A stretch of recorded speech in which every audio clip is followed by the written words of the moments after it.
So which armies in 40k are struggling the most right now, and what's holding them back? Let's talk through the 5 weakest armies in Warhammer 40k 10th edition.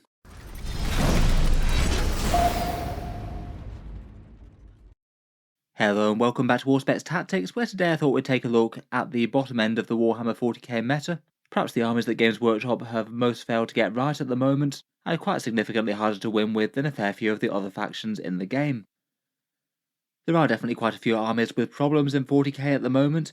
As per Games Workshop's last win percentage check, there were far more armies out of their targeted balance as opposed to armies within.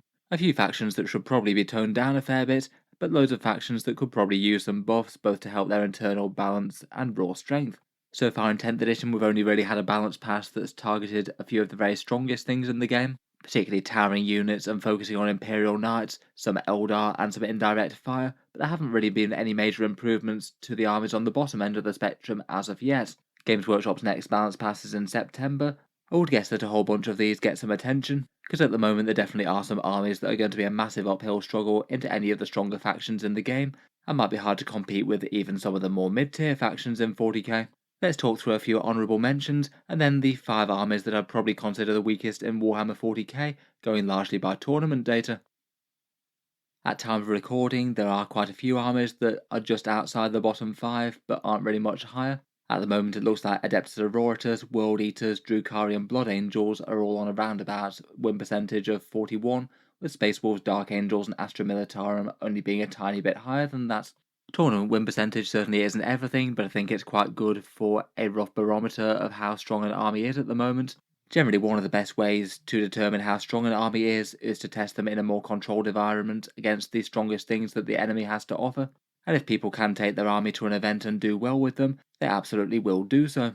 I'd argue that all of these armies do have strong tricks or very interesting units, though it's just not quite standout enough to have them catch up with the majority of factions in the game, and they definitely have a whole load of overcosted units between the bunch of them. And some of them have kind of underwhelming faction rules in one way or another, maybe armies like Space Wolves and Dark Angels in particular. Otherwise, going down the list, Sisters are very fragile and really struggle with anti-tank. They might well only be being kept at the 41 win percentage by allied knights and things. World Eaters, as ever, are a little bit monodimensional, and basically all their frontline damage dealers seem a little bit costly for what they do, and arguably melee has been a little bit toned down in 10th edition. Drukhari again have a lot of units that just aren't very exciting to put on the table. Their best builds seem to pivot around really quite fragile units bearing lots of Dark Lances. Definitely can be a good threat to vehicles and things, but they perhaps need a few more of their combat units to get a bit better. And Blood Angels are perhaps let down a bit by their detachment being a little bit subpar to the Gladius, where you get advance and charge quite easily. I think they'd do a lot better if Sanguinary Guard were efficient as well, as they seem like the unit that they on paper want to build around, but they're very overcosted right now. Finally, the Guard definitely have some fairly fierce artillery and some durable infantry, but they're perhaps just lacking for raw mainline damage. Having Lehman Russes or Rogue or Dawn tanks be a little bit more efficient would probably be helpful for them. Getting into the bottom 5 proper though, these are the armies that look like they're doing the worst by tournament win percentage at the moment. 5th lowest on the win percentages are Adeptus Mechanicus. They've got a win rate of around about 40%, 0 big tournament wins so far in the Leviathan meta in 10th edition, and it also looks like they're the very least popular faction to play competitively at big tournaments. Definitely something that's kind of telling, as armies considered strong tend to get played a fair bit more. I guess some of the more niche factions like Deathwatch and Genestealer cults are doing particularly well at the moment, which might also help with that. For army strengths available to the Mechanicus at the moment, really quite a lot of lists build around the Cataphron Breachers, with stacked buffs and heavy arc rifles. It definitely could be that Cataphron spam is perhaps carrying the Adeptus Mechanicus up to around 40%. They do seem to stick out as one of the best units in the index, and also having access to some of the better buffs as well. Otherwise, the Omni Sterilizer Tech Priest is really quite savage, particularly a Manipulus with the Transonic Cannon. He can belt out a massive amount of mortal wounds if you happen to be fighting against enemy infantry units, and otherwise Cool's usable enough. I feel like perhaps there might be a bit of an oversaturation in lots of light units that can skirmish with enemy infantry kind of okay, and have various advantages, though aren't really enormously good at holding down the battle line. For the biggest problems that they have at the moment, their army and detachment rules certainly aren't particularly loved. The radiation bombardment, while being fun imagery, is just kind of bad for actual effectiveness against the enemy army. Lots of the time taking battle shock isn't going to be the worst for them, and if they have to take a few chip damage mortal wounds, that's not exactly the worst either. I'd argue that the Doctrina rule isn't terrible for shooting units. Being able to basically advance and shoot all game if you want it is good, and occasionally you could flex to heavy. But it's perhaps a bit depressing that it's only applicable to a small subset of the army, mainly the Skitarii type units that have ranged weapons, as it doesn't even do anything for the various melee AdMech units. As army rules go, it's got to be one of the ones that affects some of the least units out of most indexes. Otherwise, beyond that, just most of the index is kind of overcosted. Most units just have a bit less damage and defense than you'd really hope for the cost, particularly things like the Skitarii troops dropping down to a 5+ save and getting their lock squad size of 10. Those two were pretty heavy blows, two really effective units in the last edition of the game, never mind the fact that they're just both kind of weirdly expensive. Hopefully they'll get some help from Games Workshop in September, though I suppose at least AdMech are getting a codex somewhat early, one's coming in winter. With a bit of luck, things might turn around for them in the not so very distant future. Next up, and fourth lowest in terms of tournament win percentage, are the Grey Knights. They're winning around about 39% of games, haven't won a single big tournament either, though I did notice had been played a little bit by the WTC USA team and had some good success in those team tournaments, and that does kind of imply that they can work at some level, though team tournaments do run a bit differently, and the matchups and things could interfere with any sort of one-on-one game. In terms of competitive play, they're played a bit more than some, around about 8th from the bottom. I kind of feel like even if they are weak on the board, they may be an interesting army to play with at the moment. A lot of power in the Grey Knights' hands teleporting around the board, even if their raw strength and damage isn't particularly up to the job most of the time. For the army strength, it really does seem to be all about teleport for Grey Knights in 10th edition weirdly. They get to redeploy multiple units per turn with their detachment rule. That Mist of Deimos stratagem is a very powerful one for yet more jumping around the board when your opponent moves near, and the Citadel of Exigence can give one squad a redeploy as well. The idea is, I guess, that if you pick your fights, then you should hopefully be able to defeat the enemy in detail a bit, and they can be quite reliable at scoring tactical objectives, having units that can basically go anywhere most of the time. The core of most lists seem to be built around either Paladins or Terminators, maybe backed up by Caldor Drago M1 units for a near guaranteed charge, plus maybe some Librarians with some good mortal wound output, maybe then backed up by some Strike Squads or Purifiers, and maybe some Agents or Assassins from the Agents of the Imperium index. They're an army that can often score pretty highly, even if they might struggle to win the overall damage game. As for the things holding them back though, pretty much nothing is outright good at killing anything heavy in the enemy army, which is really quite a big problem in 10th edition when a lot of things have very high toughness. If you want to say try and bring down a toughness 12 vehicle like an Imperial Knight, a whole load of your army is going to be wounding on 6s. Even some of the heavier stuff like Nemesis Dread Knights and their main guns, they might be wounding on 5s still. In general, just damage output and durability across the board isn't particularly strong, as everything's paying a premium for the big mobility and jumping around the table that they get. I feel like this makes them into really quite a high skill army to play. You need to make some very big decisions all game long with which units are jumping where and what you can afford to risk or sacrifice for points or kills. There's definitely a lot of options available, but make any one big mistake and you might well lose a big unit and perhaps the entire game just because you've managed to mess up your teleporting and keeping your units safe from the enemy. Beyond just raw power, I'd say that the teleport shunt rule is kind of weak for their detachment. It perhaps has a bit of anti-synergy with their main teleportation rule for anything besides the Dread Knight perhaps. And I feel like while endless teleporting is pretty good, it only gets you so far. I feel like the mobility buffs have kind of diminishing returns. Some armies might just be able to screen out enormous amounts of the board to 9 inches. A lot of their damage is in melee, and if you're teleporting, then you're going to have to risk 9-inch charges, which aren't very reliable at all. And at the end of the day, you still need to commit somewhere to deal damage, and that's probably going to allow your opponent to hit you back very hard indeed. Otherwise, for specific units, Dread Knights and Purgation Squads perhaps stand out as two units that are pretty overcosted right now. They kind of need Dread Knights to be efficient to be able to deal with the hard targets that the opponent has to offer, and they just are a bit overcosted right now or need a damage boost. A Purgation Squad's got that kind of needless nerf when they toned down everything that had indirect fire, and the Purgation Squads got included in that, despite not being enormously efficient before. The rules are definitely interesting though, teleporting all over the board is kind of fun. I guess their main issues are to have some credible options to deal with tanks, and you could probably just reduce a bunch of points costs and make them significantly better. Maybe pushing them into being a high skill army that can occasionally do well at grand tournaments, but they don't seem to be having all that much success at the moment, even for better players. Next up, and with a win percentage of just slightly lower at 38%, we've got the Tau Empire. Again, no big tournament wins for these ones, and their competitive play rate is the best out of the bottom 5 here, around about 13th from the bottom or 12th from the top, very middling within Warhammer 40k, though I'd argue that's probably not all that good for Tau, as they tend to be a fairly popular faction.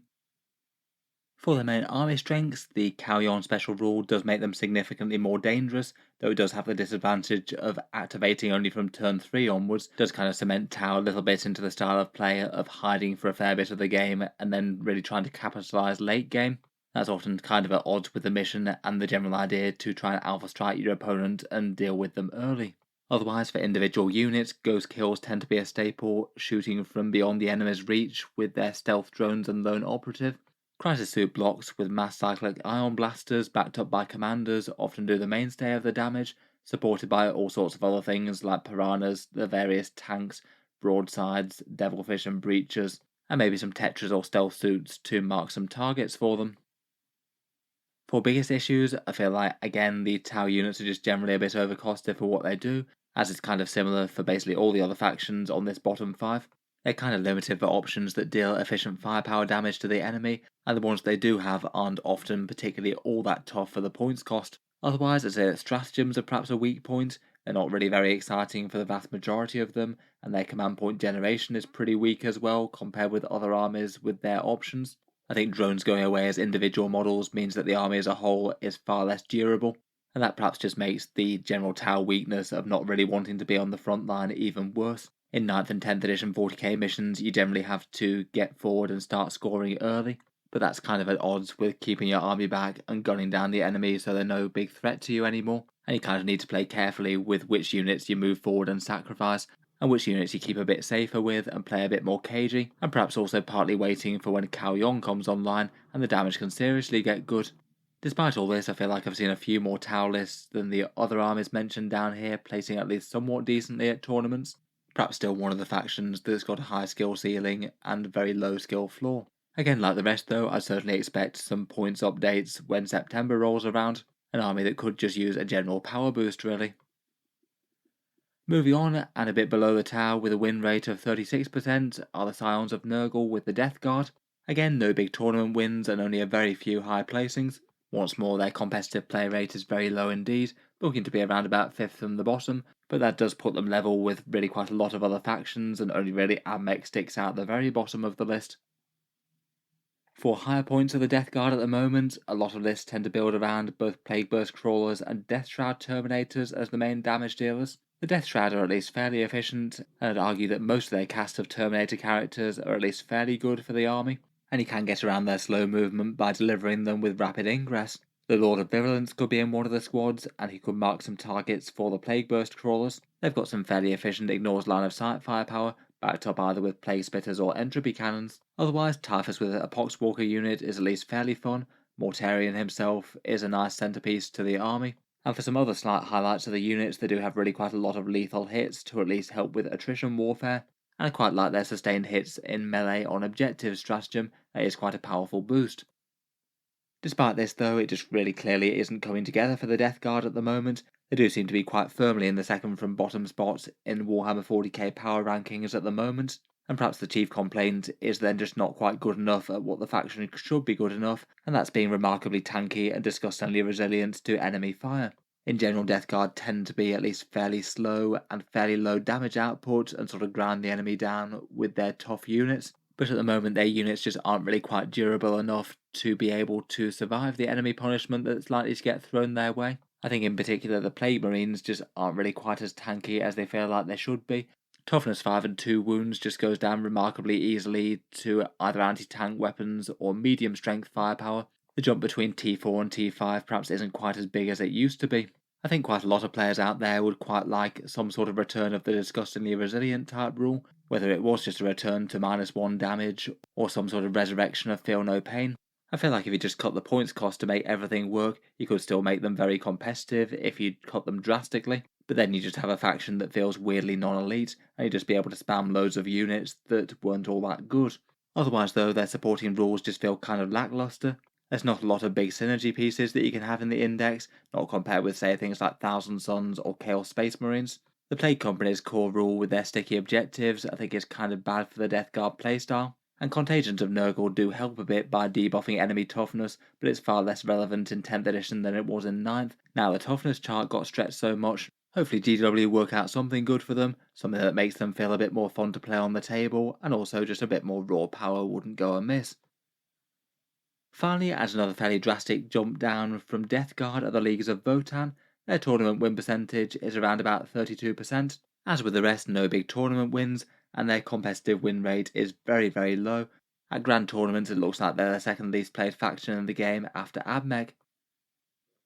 Games Workshop's new Space Dwarves have certainly had a bit of a fall from power from 9th edition, generally remaining really quite fearsome all the way towards the end of it, despite multiple rounds of nerfs. Now it seems that perhaps their best path to victory is taking very heavy numbers of Einhir Hearthguard, essentially Votann Exo Armor Terminators, and back those up with the Hecaton Land Fortress, maybe some Brockhir Thunderkin with some Grav Guns, and Carls for some Judgment tokens. I think their supporting rules really aren't too bad. They've got easy stratagems to make their shooting better, either with returning fire against enemies that shot them, or getting sustained hits. The Judgment tokens giving you a potential for +1 to wound for the rest of the game on a target is good, but they aren't quite as easy to come by as they were. And perhaps the standout enhancements, that Appraising Glare one that gives you Judgment tokens all around an objective, that's perhaps one of the best.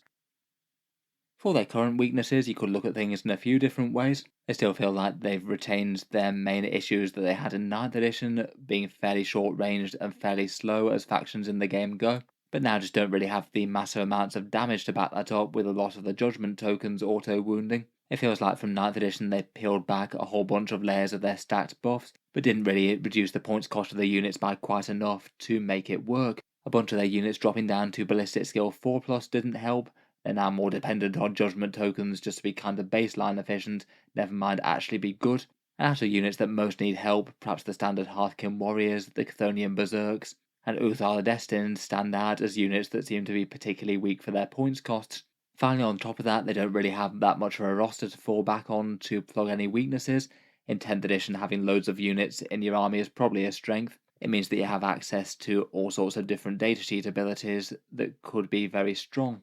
Votann just don't really have all that many units in their army, and maybe don't have as complete options to fill all battlefield roles, not compared with plenty of the other factions out there. Again, seem to be pretty clearly in need of some help from one form or another, whether it's some sort of buff to Judgment tokens or an army-wide rule. Though I'm sure points cost will factor into it to some extent, I could definitely see the Berserks and the Hearthkin going down a bit. So anyway, let me know what you think down in the comments below. Would you agree that these are perhaps some of the 5 weakest armies in Warhammer 40k right now? And if so, what's the best way to make them on a bit more of a level playing field with the rest of the game? If you've enjoyed the video, then feel free to subscribe to Auspex Tactics, while I'll certainly keep the regular 40k videos coming. I do tend to post new ones just about every day. Finally, if you have been enjoying the videos on the channel, I would just like to mention that Auspex Tactics does have a Patreon page, and you can find that linked in the video description down below. Channel patrons do get a fair few advantages, seeing certain videos early, regular votes to see what sort of things come next on the channel, and automatic entry into the regular prize giveaways with a chance to win some big model kits each month. If any of that sounds good to you, or you'd just like to help support, the link is down in the video description. In any case, a massive thank you for listening, and I'll hope to see you guys next time.